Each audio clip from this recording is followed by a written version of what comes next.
Welcome to HB RV Lifestyle, the podcast. I am the host, the Honey Badger, here to give it to you straight and transparent about the RV business, as well as other things. Today is a YouTube exclusive episode. I have something really special for y'all. Y'all! So, I had a customer that recently had their momentum fifth wheel fixed on frame failure. So a frame failure fix or frame flex fix. And I'm going to put up the two pictures the customer sent to me. Now I'm not going to expose the customer's name, so this is a little different because there's going to be pictures that pop up while I am talking eventually. But first, before I get into that, okay, I want to apologize about the crickets in the background. For some odd reason, they're out in force. I don't have soundproofing in the trailer, so I can't get rid of the noise. And yes, I know, the clock is still on the same time. Look, I don't want to put the battery in there. I'm going to replace it with a digital clock here pretty soon. I ordered one on Amazon. Because this thing, if you think the crickets are loud, good Lord, you should hear this thing. I mean, it gets annoying, so that's why I removed the battery, and it's still stuck at the same time, okay? Also, I just want to kind of throw some things out there. First off, congratulations to Greg Carson for monetizing his channel. I think it's a really smart idea. I told him that it's free money from Google. There's no expectations to take the money. I mean, for God's sake, I cuss on other episodes. By the way, today I'm not going to cuss. Today there's no foul language, I promise, okay? So, for what Greg wants to do with the money from it is really awesome. And I think it's admirable. I mean, it's free money, why not, right? And it's from Google. No one even really connected to the RV world, so perfect, right? Number two, JD from Big Truck Big RV sent me something that he posted on his channel because I think JD has kind of figured out that typically I don't have time anymore to just keep on staying on the internet and keep watching videos. I'm going to link one of his posts, not his video, but his actually community tab posts. And what I want you guys to do is read through it and email me some of your feedback. So I'm going to put my email, of course, in the description box below. That way I can kind of send him your feedback as well, because I think it's very important. I think it's a great project he's working on. I think overall, I think the scheme of it just needs some, tweaking here and there, which he's already begun to do that. He sent me another updated version through Instagram. I think it was today or yesterday. I can't remember. But, it appears that I think he's on the right track with something. And because of the size of his platform, I'm just glad he's stepping up to the plate with that stuff. So big shout out to you, JD. Really appreciate it. The other thing I really want to say is welcome to a lot of you bigger RV YouTubers. Welcome to the podcast. Welcome to the Matrix. Because you know what's interesting. And you know who you are. I'm not going to make a big announcement of who you are.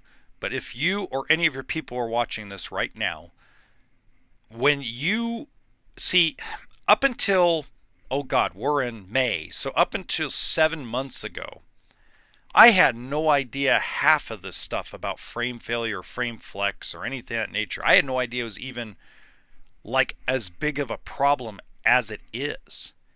And it took people to reach out to me, and I think they reached out to a lot of the corporate RV dealership YouTubers, and I truly believe that a lot of them, as much as I complain, as much as I give them crap, as much as I say, really, you guys won't step up, I do understand why sometimes there's the fear to step up and actually question what's really going on. Dig deeper, okay? To dig deeper into it is a lot of risk. And I think some of the difference between some of these big corporate RV dealership YouTubers and guys like me is I got no skin in the game when it comes to Grand Design or Brinkley or anything like that. And I'm not afraid to bash products that I sell. If you guys haven't paid attention, I gave Coachman Catalina a lot of crap. I sell Coachman Catalina. And the Aurora, which is what Blue Compass or RV retailers or whatever store they want to call themselves these days, depending on the region, depending on the area, they sell Aurora, which is a Catalina with a different sticker on it. We're talking about 4 major recalls in 4 months. We're not talking about small little stuff. We're not talking about something everybody else is kind of going through, like the hood range thing and stuff like that. 4 different recalls in the last 4 months in a massive scale. And that's unusual for them. And I'm giving them crap, and I sell the product. Okay, I've been friends with a couple of the people that work over there, and they understand and know I'm going to come after them when they're doing something stupid. Because I don't have, I guess it's, I don't know why I'm like this. I have no idea. I've been asked that. That's something, that's a common email. Like, aren't you afraid the manufacturers are going to shut you off or cut you off? No, I'm not. Because they know I have the customer's best interest, and in a way, I have their best interest. The people that think I don't have their best interest are the people doing something wrong. Okay? Because the fact of the matter is sunshine and rainbows is not going to cut it. And Armageddon level people like Liz Amazing isn't going to cut it. Okay? Because there's too much contradiction on both sides. They both contradict themselves. Here's a great example, real quick, and then we're going to get into the photos, okay? I'm not going to name names, but here's a travel trailer on a short video, a YouTube short, and a TikTok and Instagram reel short, whatever you want to call it, okay? And the first words out of the person's mouth is, "Oh my God, it's so amazing. They finally did something about this." And then you watch the video, and the trailer hasn't changed in 15 years. It's the same floor plan that's been sold for 15 years. There's nothing different about the travel trailer. Oh my God, they changed the color. They went from a dark wood to a light wood. Holy crap, how innovative. I mean, it's like, really? I mean, I understand the concept, okay? So here's what I'm going to kind of understand. I understand the concept of it, okay? I understand the hook, right? That's what, if you go listen to how YouTube teachers, filmmakers, how they teach you to attract attention on your movie, television show, here on YouTube, TikTok, is a hook. Okay, you got to hook the audience, and words like amazing and unbelievable, I've never seen it before, even though it's the same crap that's been built for like 10, 12 years, in some cases 40 years, it hooks a customer. It hooks somebody into the video to try to watch the entire video. It's called retention. Okay, so they're trying to hook the customer so that way they can grow their watch time and grow the retention.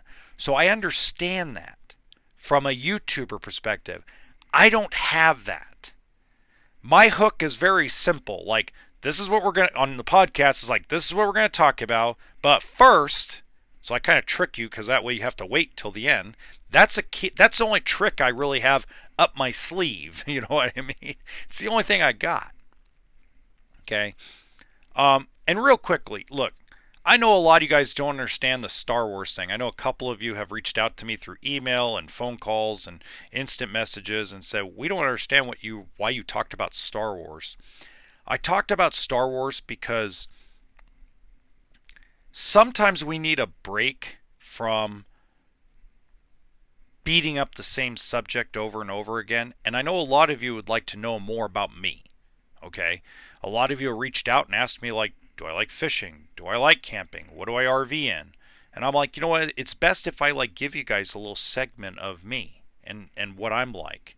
I mean, I had one gentleman stop by, and we've had some great conversations. The second time he's stopped by here, and him and I have like had amazing conversations. I really appreciate him showing up. He's really awesome, really good talker, really good listener, and has something value to say all the time. May the 4th is like a holiday for me. Okay, so tomorrow, well, you guys are probably going to watch this today. I'm filming this on May 3rd, but May the 4th be with you is like a holiday to me. And like tomorrow night, when I'm on the live stream, I'm going to wear another Star Wars shirt, a Star Wars shirt. I'm going to add the live stream to Rumble. In June, after I get the kids and the wife and send them to Mexico for their vacation, I'm going to go buy a couple more phones so I can live stream on Instagram and live stream on Facebook. We're going to create a live stream Saturday night, 7 p.m. Pacific time on the main channel, and it's going to be covered through 5 different apps. It's going to look like crap when I first start doing it, but I'm going to learn to do it. It's going to be a show that's going to reach more than just YouTube, more than just Spotify and Apple Podcast, Amazon, things like that. Okay, so now I'm going to count myself down because I'm going to have to edit this. So 3, 2, 1. Okay, so pictures. I'm going to try to do like this. And I'm going to talk while I'm going through this. So what I want you to do, I posted these on Facebook groups. I posted it on 9 different grand design groups, and I posted it on 8 different RV lifestyle groups. So far, heaven forbid, none of them have been removed. And the comments are hilarious. But this, what you're looking at right now, you're looking at what Grand Designs fixes on a $150,000 fifth wheel toy hauler. This is how much Grand Design cares about its customers. Just look at it. Tell me what you guys think in the comments. That's why I did this on YouTube, so you can comment about this. And I'm going to keep it up here and just kind of chit chat for a little bit while we're at the 12-minute 51-second mark. So I'm going to leave it up there for another like 2 minutes while I talk, so that way you guys can get a big picture of this, right? The welds are horrible. They did a horrible job welding this. And when I talked to the customer about it, we had 2 conversations so far over the phone. Very brief because he's busy, I'm busy. And we'll have more conversations because I actually like the guy. He's really freaking cool. But if you look at the reality of this, you spent this amount of money. This is why I keep saying that Lippert is not the big culprit in this. Okay? Lippert has their part to play. Okay? But look at the welding job done at Grand Design RV. This is at a factory that says they care about people. This is not an allegation. This is a picture of a guy's fifth wheel toy hauler. You could tell the welding is fresh. Now, seeing some of the comments are hilarious. Like, one guy said, "Hey, did somebody wake up Ray Charles and tell him he can't play the piano anymore? He's now got to do a welding job." I mean, some of the comments on Facebook, I was sitting down eating and I was just busting a gut because it was so funny. Now, here's the really bad part about all this, okay? Is I have friends of mine that are OEM vendors, parts people, sales reps for different manufacturers. And a lot of them have gone to dealerships that are Grand Design dealers and asked the Grand Design dealers straight up. Now, I'm not going to name names because that's not fair, okay? That's not fair at all. That's foul because, again, this is being sent to me third hand or second hand, I should say. But these people are telling me that when they go to Grand Design dealerships, there's one of three reactions. The first reaction was the most common is, we don't know about that problem. There's no problem at all. It's just one guy that sits down in a trailer and tries to sell t-shirts and trying to make a buck. Now, who do you think they're referring to on that? Now, they're probably referring to multiple people, probably paving new paths, maybe me, whoever it may be. Pardon me. Okay. The second reaction is they don't want to talk about it. Or this is the second most common, on top of, or yeah, there's a guy that doesn't sell Grand Design products and he's just jealous because he can't. Let's see. What's more common? Let's see. What's reality? Grand Design's losing its name, losing its quality name, losing its good name amongst the RV community. Would I want to sell that product as a dealer right now? Would I want to sell that as a salesperson right now? Yeah, I don't think so. Just saying. And the third reaction is more on tone of they're crapping their pants. Okay. There are some folks that are so heavy in Grand Design product that they have reached out to other brands and other factories to look for availability of other products while this thing is going through. I could hear, so one guy was at a show, one of the buddies I'm talking about was at a show, and he was sitting, I'm not going to tell you where he works because that's unfair, but he was sitting with two sales guys in a booth where Grand Design is, not Grand Design employees, dealership employees, and they were sitting around talking. And my buddy was watching one of my videos on financing because he's looking for, he's actually looking to buy a motorhome. And they were looking at the video and say, "Oh God, that guy." and my buddy goes, "What do you mean by that guy?" He says, that guy is hurting our business because everybody shows us his podcast. Every time they either show us the Paving New Paths people or they show us this guy, and it's like, how can you combat the information? The information's just accurate. I mean, we get daily just daily problems. We get people calling in just so upset because something's wrong with their frame on a Grand Design fifth wheel. Okay. The other thing we have to that's been said, and this is by independent service shops. These are not people associated with dealerships. I talked to 3 in the East Coast area. They're independent and they deal with mostly like aftermarket stuff, frame, extended warranty, Lippert warranty, things like that. They deal with a lot of different things. And one of them told me that right now he has 22 Grand Design fifth wheels sitting on his lot waiting for someone to get back to him so he can fix either the crack in the I-beam or the upper deck problem that's going on. And I go, 22? He goes, oh yeah. He says they're anywhere between 2019 to 2024s. He goes, we have a couple of 2024s over here that just got purchased not that long ago and already have a problem. I'm like, I said, you know what would be interesting? If you could let the customer let me have it, I'd love to know and have the customer reach out and take a picture of the date of manufacturer. Because I'm curious about something.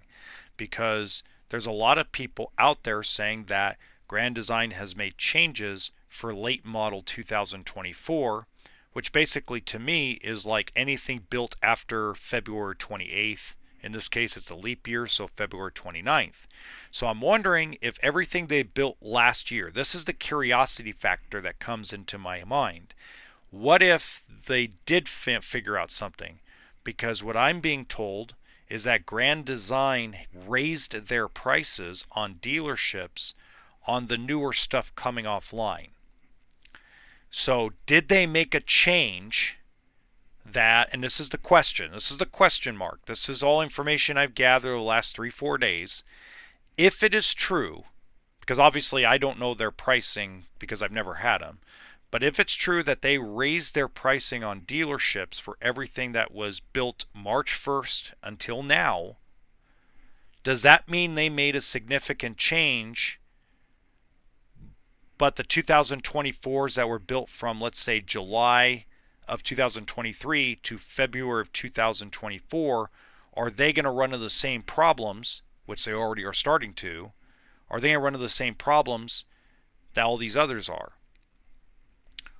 So that's the reality of where we live right now. Okay, we live in a non-transparent, no communication world. Okay, nobody wants to talk about it. Everybody wants to keep quiet, and I don't know why. I personally cannot understand why. I had a customer that gave me a 5-star review today on my Facebook page, okay? And the guy told the story of how he was pissed off at me because I told him no like 200 times about replacing tires on a used unit that's a consignment because I don't have to and there's no money in it.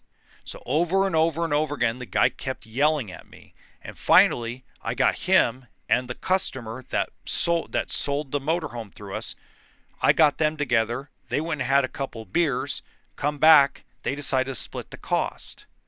I would want everybody to know there was a challenge and we came up with a solution. It makes you look like you're communicative. It makes you look like you're customer service savvy. Why would you hide all this crap? But I got a surprise for you next week. So next week, I have a big surprise for you guys. I have another company's non-disclosure agreement, and it's a big difference from what Grand Design gave Greg Carson. So I'm going to read it. I'm redacting all the stuff because the customer sent it to me. There are a lot of similarities, a lot of standard stuff, but there is some two interesting clauses in the actual non-disclosure agreement that are what the heck type of moments. So look forward to that. And let me know again.